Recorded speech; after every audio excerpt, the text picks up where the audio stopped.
Jaya Radha Madhava Kunja Bihari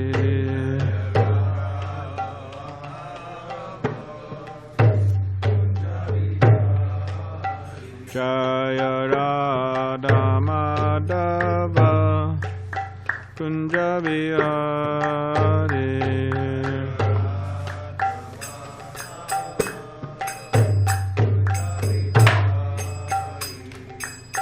Gopi Jana Vallabha Giri Varadali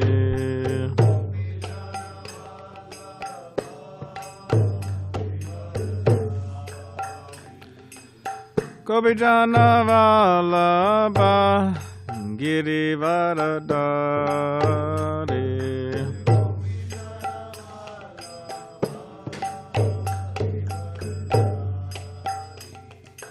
Yashodanandana Brajajana Ranjana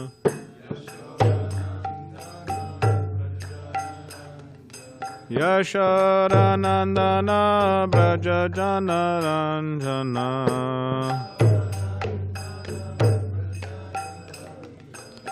Yamunatira Vanachari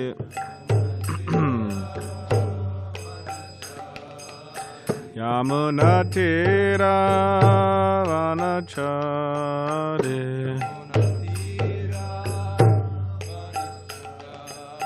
Jaya Radha Madhava Kunja Bihari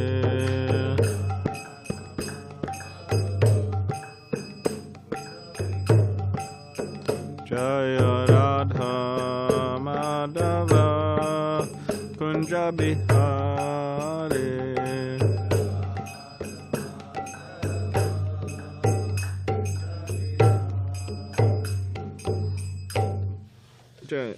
Jayam Vishnupad Paramahamsa Parivajikacharya Ashtotara Shri Srimad Divine Grace A.C. Bhakti Vedanta Swami Srila Prabhupada Ki Jai Jayam Vishnupad Paramahamsa Parivajikacharya Ashtotara Shri Srimad His Divine Grace Srila Bhakti Siddhanta Saraswati Thakur Prabhupada Ki Jai Anantakoti Vaishnavrinda Ki Jai Namacharya Srila Haridas Thakur Ki Jai Prem Sikaho Shri Krishna Chaitanya Prabhupada Shri Advaita Gadadhar Shivasati Gaura Bhakti Vrinda Ki Jai Shri Shri Radha Krishna Gopa Gopinath Shamakun Radhakun Giri Govardhan Ki Jai Vrindavan Dham Ki Jai Navadvip Dham Ki Jai Ganga Yamuna Maya Ki Jai Tulsi Maharani Ki Jai Bhakti Devi Ki Jai Samaveta Bhakta Vrinda Ki Jai. All glories to the assembled devotees. All glories to the assembled devotees. All glories to the assembled devotees. All glories to Shri Guru and Shri Gauranga. Hey Prakash, you think you get my notebook on that? It's hanging on the right on the stair right there. The hooks. Om Namo Bhagavate Vasudevaya. Om Namo Bhagavate Vasudevaya. Om Namo Bhagavate Vasudevaya.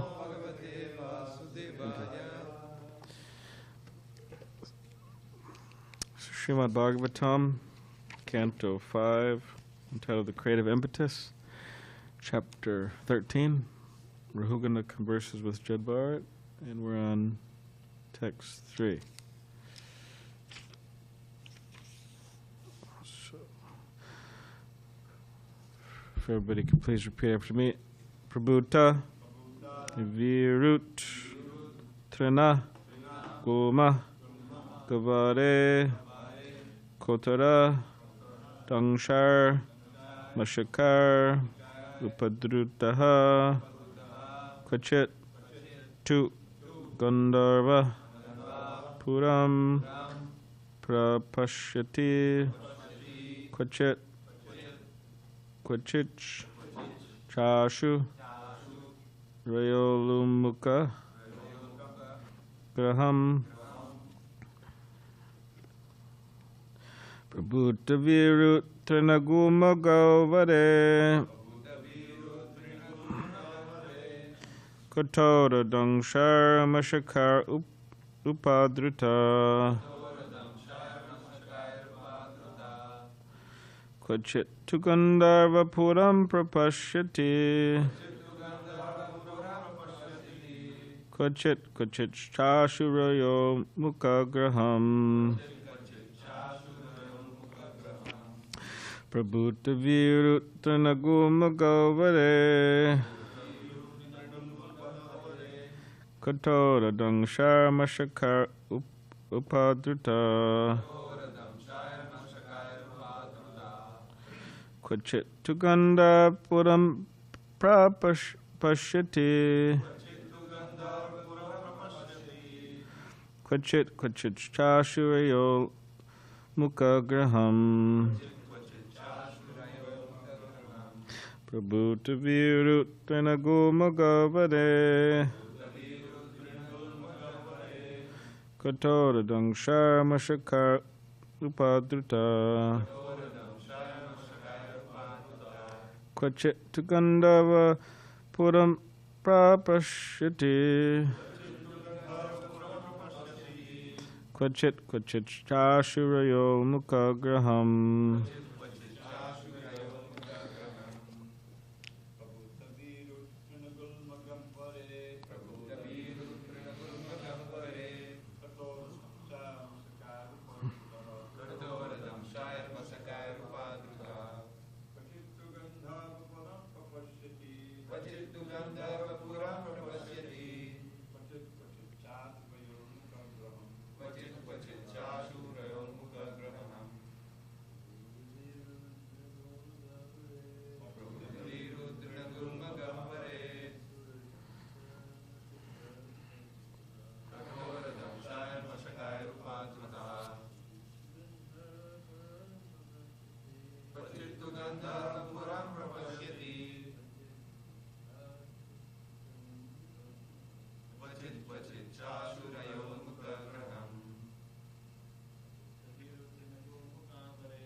Prabhuta, a very large number. Would anyone on Zoom like to chant? Yes, Prabhu. Can I? Is that okay? Go for it. Okay, thank you. Prabhuta Vira Truna Gulma Gau Hare Kathora Danshema Shake Ru Upadrutaha Kvachittu Gandharva Puram Prapashyati Kvachit Kvachiyasurayol Mukakraham. Thank you. Hare Krishna. Okay. Virut of creepers. Trina of varieties of grass. Gulma of thickets. Gavade in bowers. Katora cruel. Dangshai by bites. Mashakai by mosquitoes. Upadrutaha disturbed. Kvachit sometimes. Two but. Gandharvapuram a false palace created by the Gandharvas. Prapashyati BCs.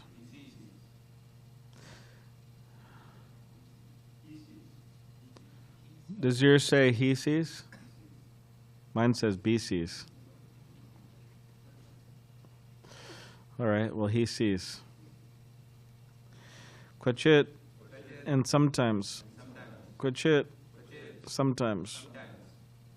Cha, and. Ashuroya, very quickly. Umukha, like a meteor. Graham, a fiend. Translation commentary by His Divine Grace, HG Bhaktivedanta Swami Prabhupada. In this forest, there are dense bowers composed of thickets of bushes, grass, and creepers. In these bowers, the conditioned soul is always disturbed by cruelly biting mosquitoes, envious people. Sometimes he sees an imaginary palace in the forest, and sometimes he is bewildered by seeing a fleeting fiend or ghost, which appears like a meteor in the sky. Purport. The material household is actually a whole, a fruit of activity. To earn a livelihood, one engages in different industries and trades, and sometimes one performs great sacrifices to go to higher planetary systems. Apart from this, at least everyone is engaged in earning a livelihood in some profession or occupation. In these dealings, one has to meet many undesirable people, and their behavior is compared to the biting of mosquitoes. This creates very undesirable conditions. Even in the midst of these disturbances, one imagines that he is going to construct a grand house and live there permanently, although he knows that he cannot. Gold is compared to a quickly fleeting fiend, which appears like a meteor in the sky. It displays itself for a moment and is then gone. Generally, karmis are attracted to gold or money, but these are compared herein to ghosts and witches.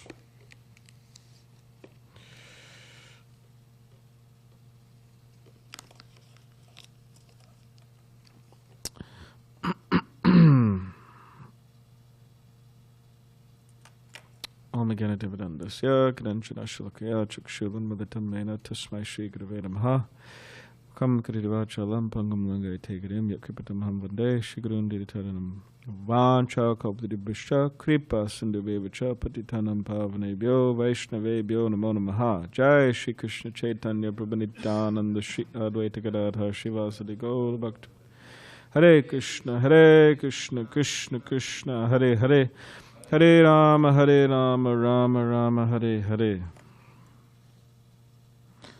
So, translation again. In this forest, there are dense bowers composed of thickets of bushes, grass, and creepers. In these bowers, the conditioned soul is always disturbed by cruelly biting mosquitoes, envious people. Sometimes he sees an imaginary palace in the forest, and sometimes he is bewildered by seeing a fleeting fiend or ghost, which appears like a meteor in the sky.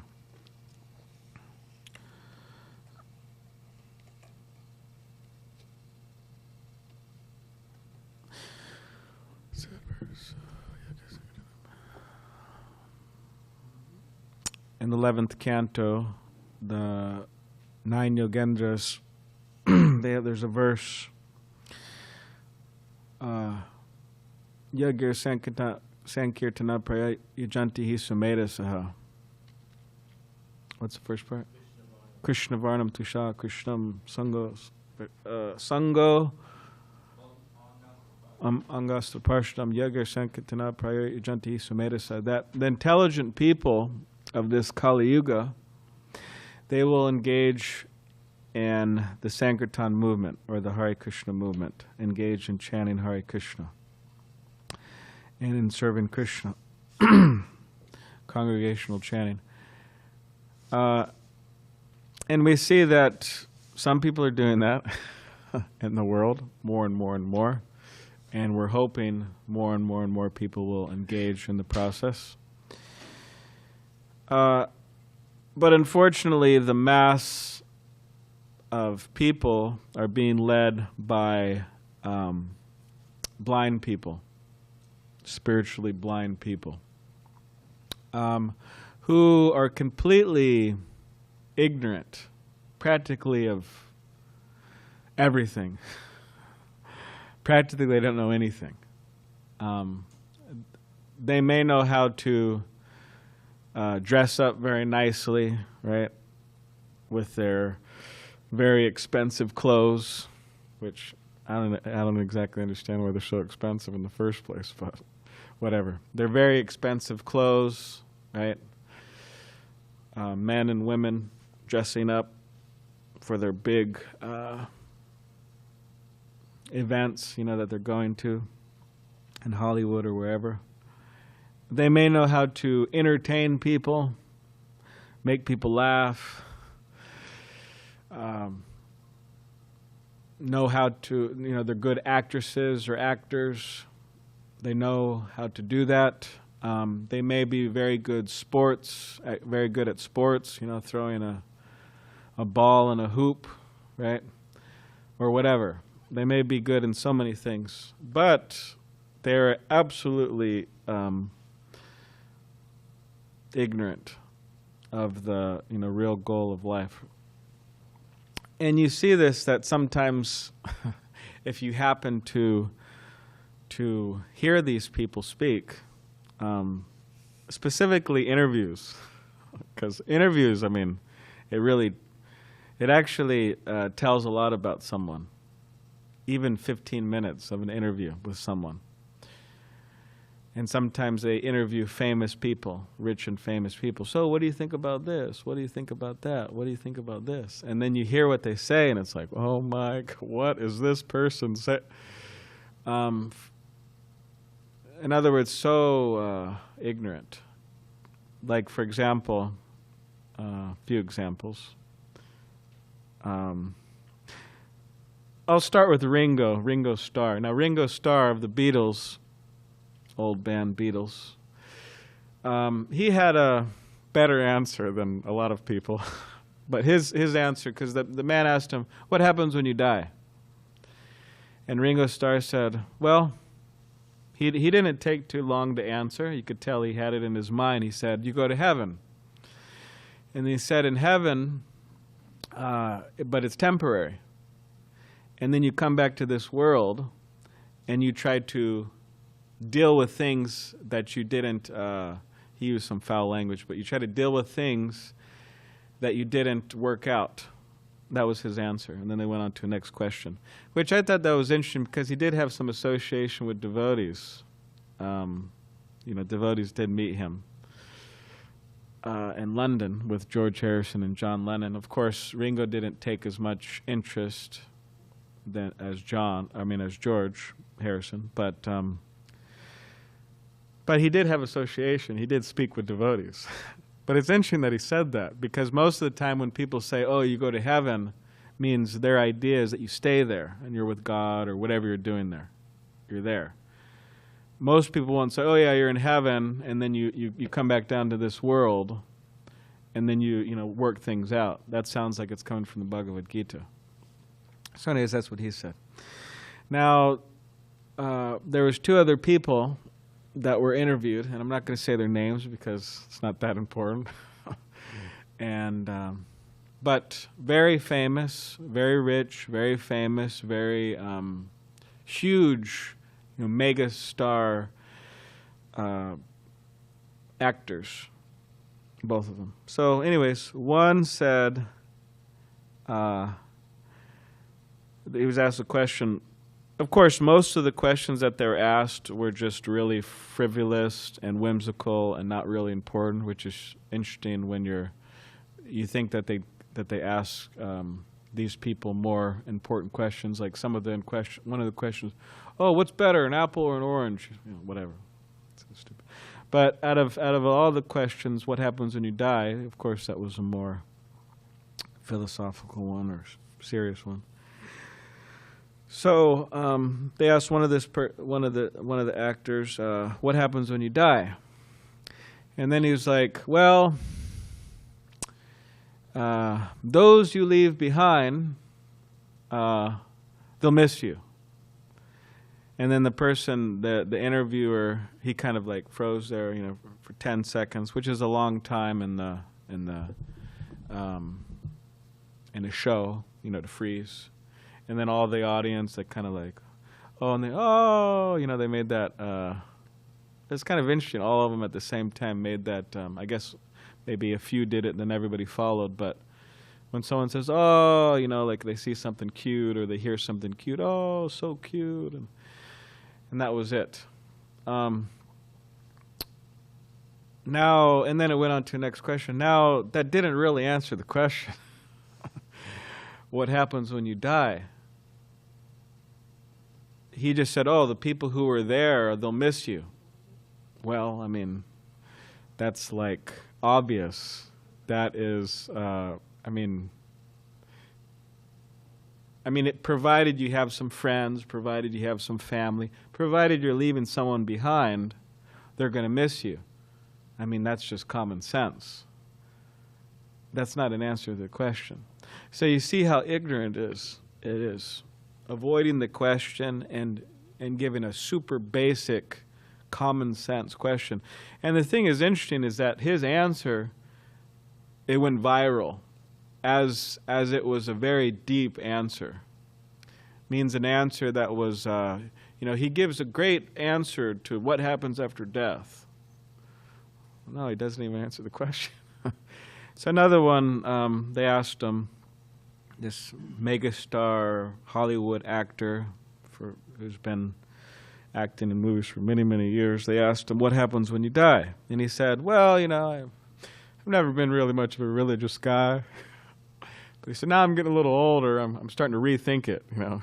It's like got a bunch of gray hair and, you know, starting to rethink it. I mean, he's not, you know, way up there, but, you know, he's getting a little older. Starting to rethink, and he said, yeah, maybe there's something after death, you know. He said, I don't know, you know, maybe like you hang out at a bar or something, you know, like a bar, you know, hang out at a bar.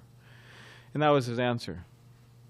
So in other words, he has no understanding, he has no conviction, he has no realization, he has no faith, and he gives a silly answer like, oh, you hang out at a bar. I mean, what are you going to do, hang out at a bar eternally? I mean, that doesn't sound like having it or, you know, something good. It sounds like, yeah, a lot of eternal hangovers or what? So now this is just one question. What happens at the time of death? That's one question. Now what if we were to ask those people, what's the goal of life? What's the purpose of life? I mean, I'd be very curious to see what they say. I mean, also another person, they said, oh, actress, she said, oh, what happens after death? And she said, oh, well, you just kind of like, I don't know, it was like very impersonal. You just like, I don't exactly, going to some energy or energetic, and you come back and like help people, you know, through your energy. And she was saying that, oh, I feel my father all the time, and that was her answer. That's what happens after death. So very vague, very confused, not clear. So if you ask these people, what's the purpose of life? What's the goal of life? It'd be interesting to see. Because even if we're to do you go out here in Pacific Beach, right, on a Saturday afternoon, or anywhere for that matter, you go to Paris, you go here, you go there, and you go up with people with a microphone and you're recording them and say, hey, what's the purpose of life? It'd be very interesting to see what everybody says. Maybe we should do that. do a what do they call?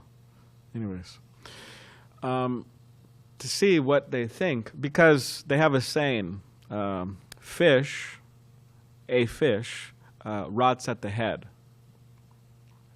Means that the heads of society, or the leaders of society, their certain ideas, certain convictions, and therefore all the followers have the same ones. So fish rots at the head.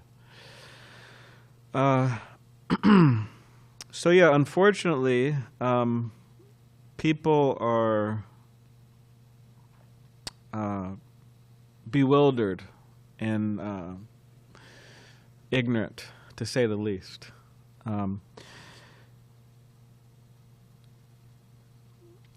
and therefore they have, and therefore they suffer, and they cause suffering to others. Just like this is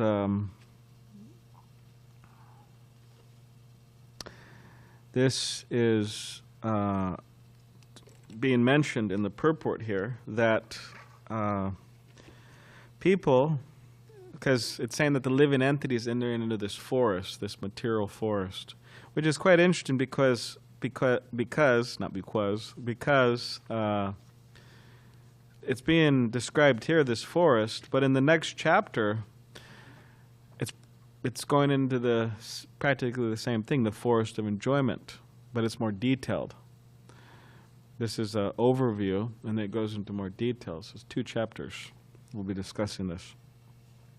But it says that people and their behavior, undesirable people and their behavior is compared to the biting of mosquitoes.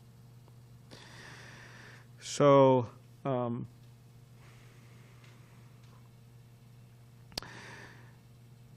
Prabhupada is saying that one has to engage in some profession, one has to engage in some occupation, and while engaging in the profession or that occupation, these people that one has to deal with are like mosquitoes, causing a lot of pain, biting, specifically envious people. And this is very common because people are, again, ignorant and bewildered, to say the least. So it's very common that people fall into this mentality, envious mentality, because that's all they know.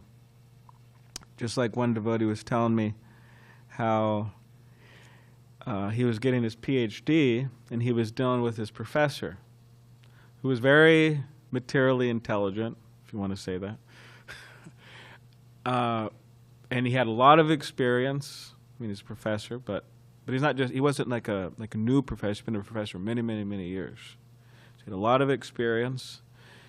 And part of a professor's job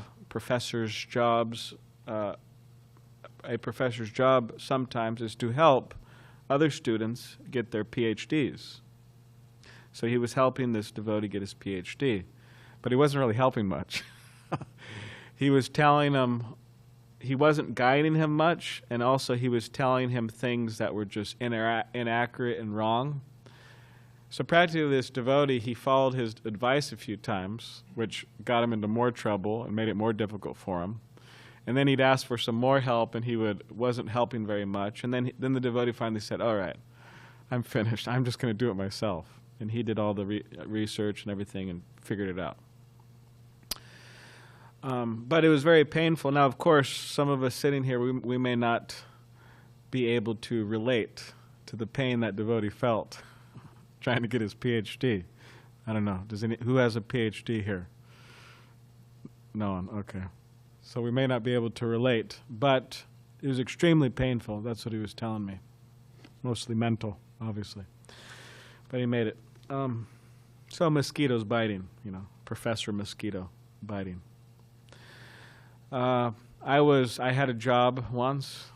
I was working for checks, but I was at a restaurant cutting bread. So that was my job. Bake the bread and then cut it. And then the servers would come and distribute it to all the people. So I remember when I was there working, there was this pot washer there. And he seemed like a nice guy, and back then there was a system where you would, burn CDs. I don't know if people are burning CDs very much, but you get a bunch of music online, you burn the CD, put the music on it. So he was helping me with that. He was doing that, this and that, and we were sharing CDs and all that. And he seemed nice, but then he became really nasty, like very, very demented, weird behavior. I would go back there, and he was envious for whatever, who knows, whatever, but he was envious, obviously. and envy, it doesn't just mean jealous, but envy also could mean just what? Malicious? Was it? Malice, to bear malice, right? So anyways, I would go back there, and he would just stare at me with this, like, deep, intense, just vile anger, and just cast, I don't know if vile is a good word, but cast all types of foul, words, four-letter words and all types, directed towards me, like criticizing me. And for whatever reason, I don't know, maybe at the time I was feeling very peaceful. I was starting to get into spiritual life. Maybe a few years before I would have, said, all right, let's work this out. We'll work it out, in the back of the restaurant. Mainly, But I was just tolerating him, and I didn't complain to the boss, I was just tolerating him. I don't exactly know why. I probably should have said something to the boss or him or what, but it was so mosquito, biting.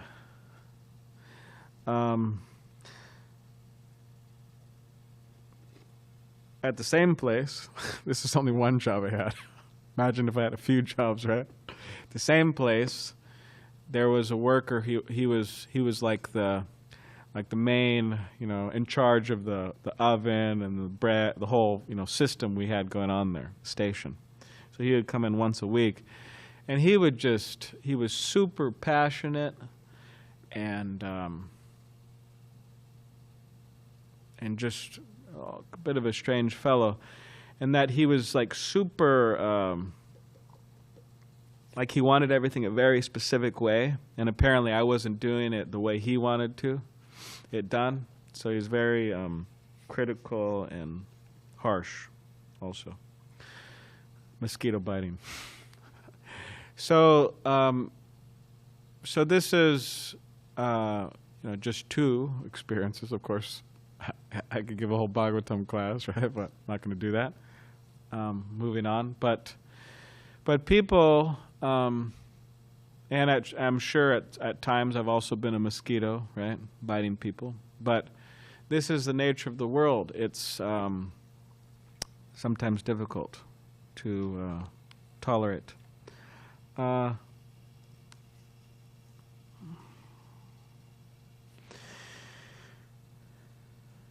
So Krishna consciousness, the Krishna consciousness movement, it's a society that is supposed to be a society of people free from envy.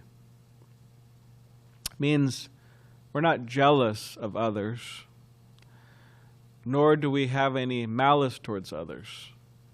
And I'm talking about devotees or other people. We don't hold any grudges, we don't have any malice, we don't have any jealousy towards anyone. That's what the Krishna consciousness movement is supposed to be. That's what the ashram is supposed to be. It's not supposed to be a place of mundane competition. You can do some transcendental competition, but no mundane competition. Or a place that we're thinking, oh, well, he's better than me, and I don't like that because I want to be the best. But we shouldn't be thinking like that, because we should be happy. Okay, fine. Someone could distribute a lot more books than somebody else. That's a fact. Tomorrow morning, we're going to have Mahotsaha Prabhu, who's quite a book distributor. He'll be giving class tomorrow morning on a very interesting verse, unless devotees want to... I read ahead, the next verse. It's all about SEX. We could give him another verse if we want, but...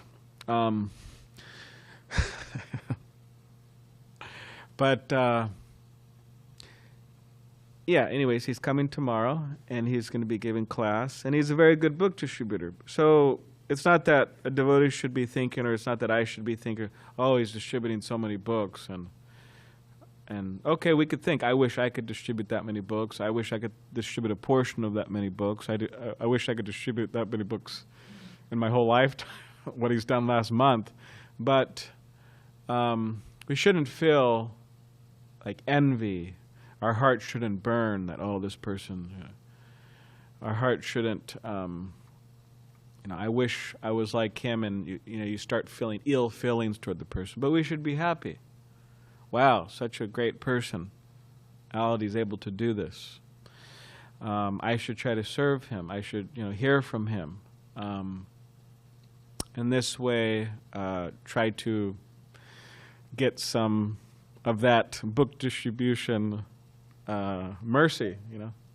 Like one devotee in Atlanta, because they're all from Atlanta.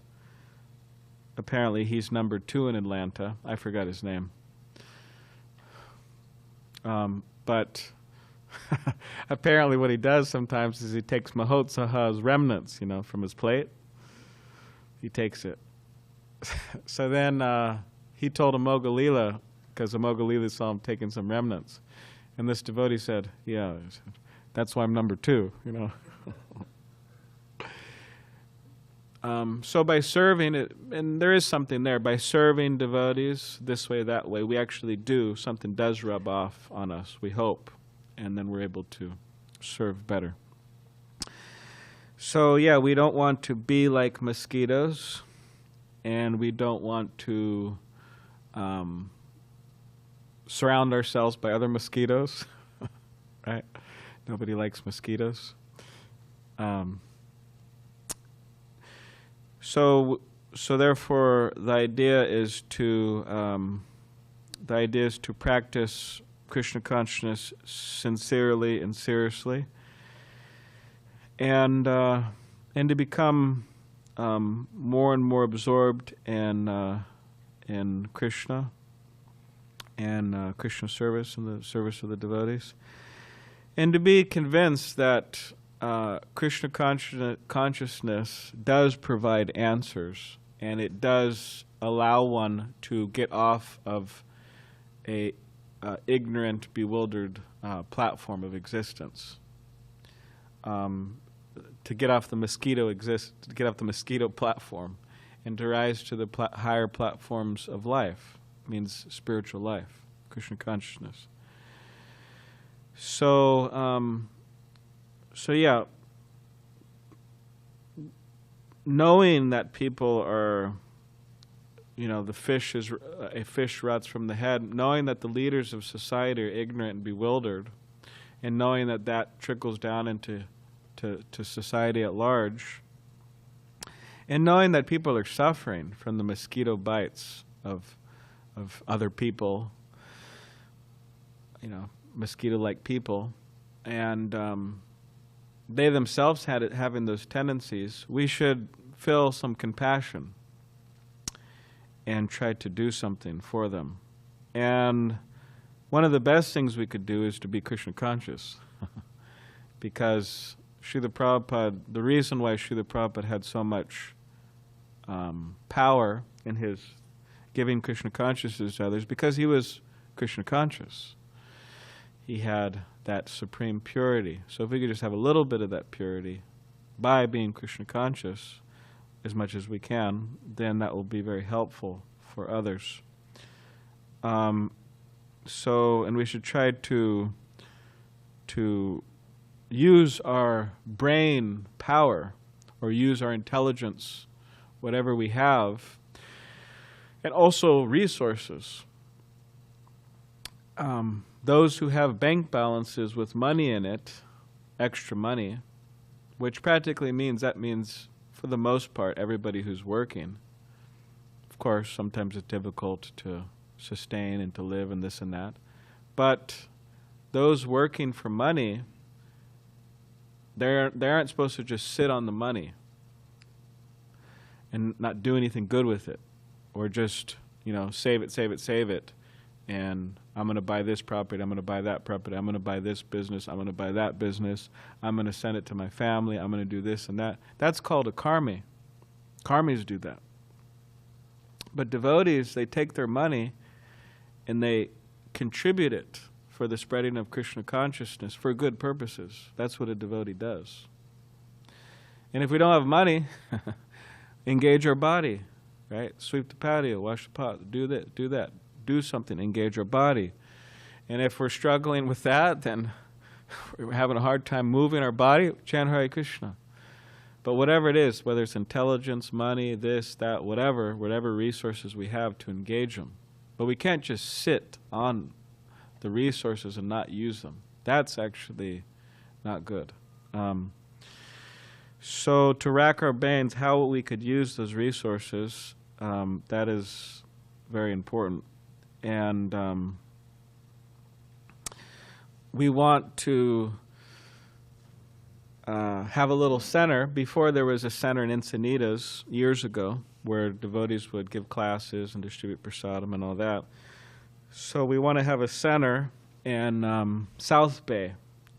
South Bay means Chula Vista, Imperial Beach, South County, but they call it South Bay, which Chula Vista is the second largest city in all of San Diego, and we don't have a center there. And in the Mormon church, they have 14 temples, and we're not talking about little storefronts. We're talking about churches as big as this or bigger. Actually, I think all their churches are as big as this. I mean, bigger than this, because every church has about 5 to 10 rooms attached to it, nice-sized rooms for the purpose of having Sunday school, and they break off in groups, right? The elderly guys, they get together, the kids with the parents, they get together. So they have groups, on Sunday. So 14 churches spread throughout San Diego. So we could have one center in South Bay, which is close to the second biggest city in San Diego. And a lot of people will come, we hope. So anyways, does anybody have any questions? Hare Krishna? Okay, you could ask. Yes, Balaram Prabhu, Dandavat Pranam. Dandavat Pranam. From the translation, I get the concept of envious people. Yes.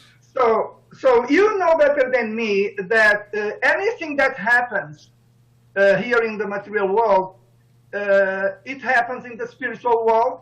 Yes. But here it happens in its perverted form, and in the spiritual world it happens in its pure form. So based on this, my question is it possible for me to find the quality of envy present in the Supreme Personality of Godhead? All right. Well, the thing about finding qualities in the Supreme Personality of Godhead that we see in this world, such as envy and so on, it's not the exact quality. Like, for example, you could say, okay, well, does lust exist in the Supreme Personality of Godhead? Now, of course, this they call adi ras, means this conjugal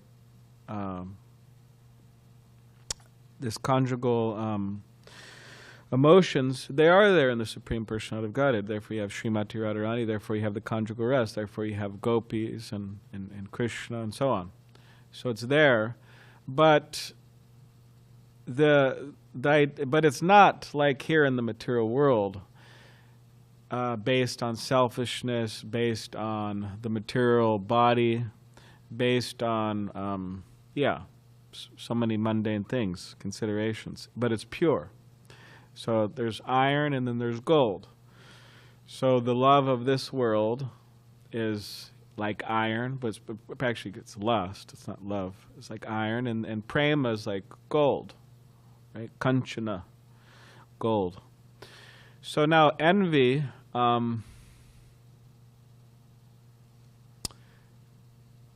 Krishna, he's not envious. He doesn't hate anybody. Just like in some people's understanding of religion, if somebody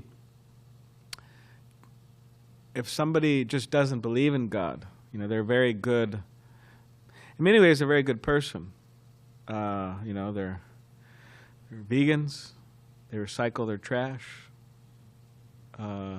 They give in charity to save the wells or whatever. But they take care of their family. They pay they do everything. They're good people in many ways. But they just don't believe in God. So some people's religious understanding is like, all right, well, those people go to hell forever. But you see in Krishna's case, Putana, who's a baby killer, means she would kill babies and drink their blood, Dravida Prabhu saying.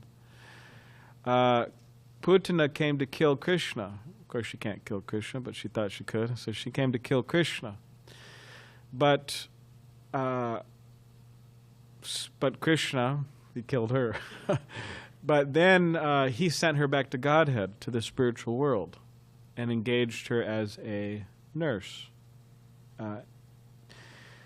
Now, he didn't say, all right, hey, well, you came to kill me, so now go to hell, right? But he sent her back to Godhead. So you could see the difference of understanding there. So Krishna, he doesn't, nor is he jealous of anybody, because what does he has to be jealous about, right? He has everything. Bhoktaram, Yagatapasam, Sarvalokam Maheshwaram. He's the owner, the enjoyer. Or what does he have to be jealous about? Nor is he jealous, nor does he hate anybody, nor does he have malice. Now you could say he has some fighting feelings towards the demons, right? And Krishna Lila to protect the devotees. But ultimately he doesn't. They always get second chances. Now in terms of spiritual envy,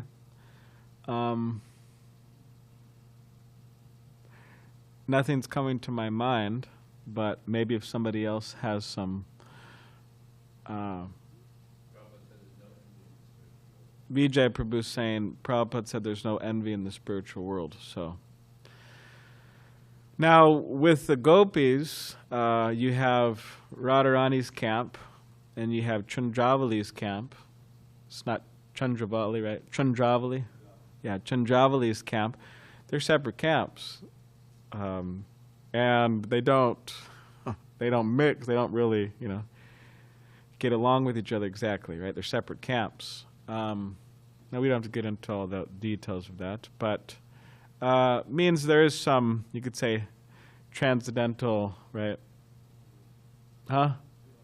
Yeah, rivalry going on. So competition, rivalry going on. But it's not, it's not mundane. So anyways, that's something.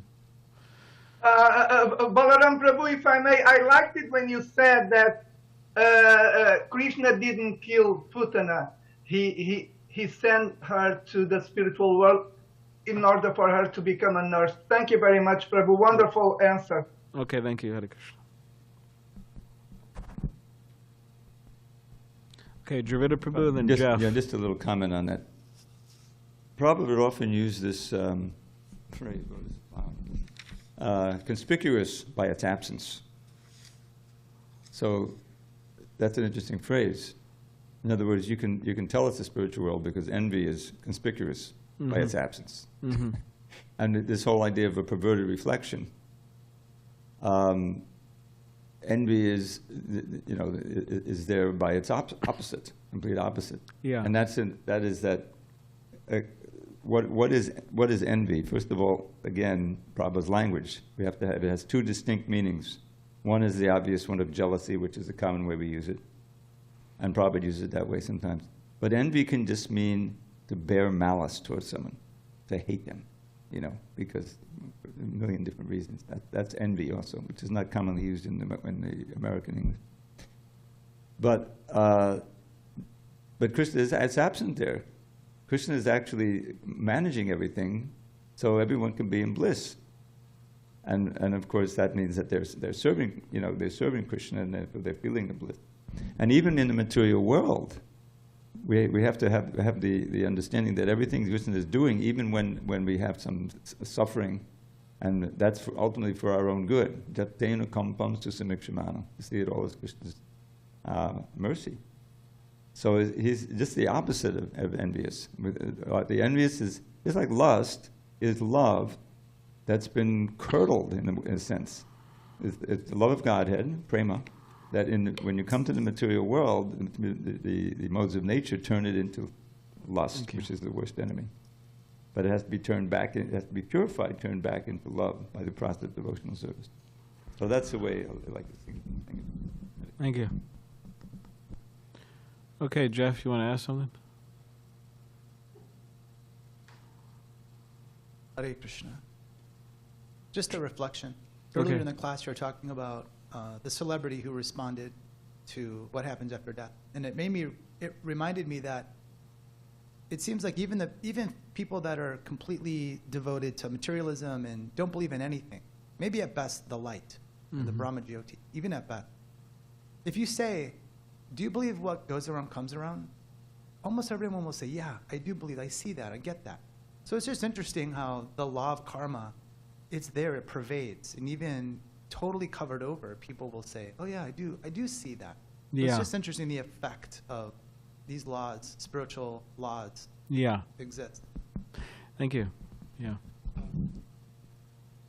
Yeah, Yes. I just would like to know, is there a certain point that Krishna takes care of the personal karma of the devotee or the aspirant to devotee?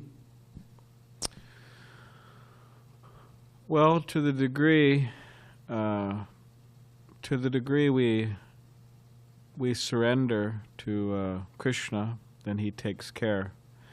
Means Krishna's taking care of everybody, but especially somebody who is who's surrendered to him.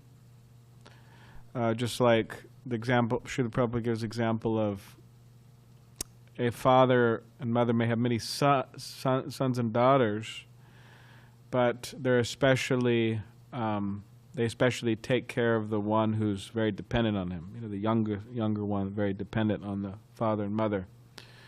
So yeah, we have to learn the art of depending on Krishna fully, because Krishna, he's not going to force us to surrender. Srivada Prabhu quotes sometime Prabhupada saying that it's not that Krishna has a revolver to us, so please, love me. Although it's interesting because I heard recently that there was something, I don't think it happens nowadays, maybe it does, but it's called a shotgun wedding, where I think it's like the girl and the boy, they get together and there's some pregnancy or something, and then, when people used to value marriage a lot more, so they'd use this technique. They go to the guy and, they say, hey, with a shotgun, hey, the father would go to the guy who impregnated his daughter and say, hey, a shotgun, marry her. Because that's considered, to be married. Anyways, you get the idea.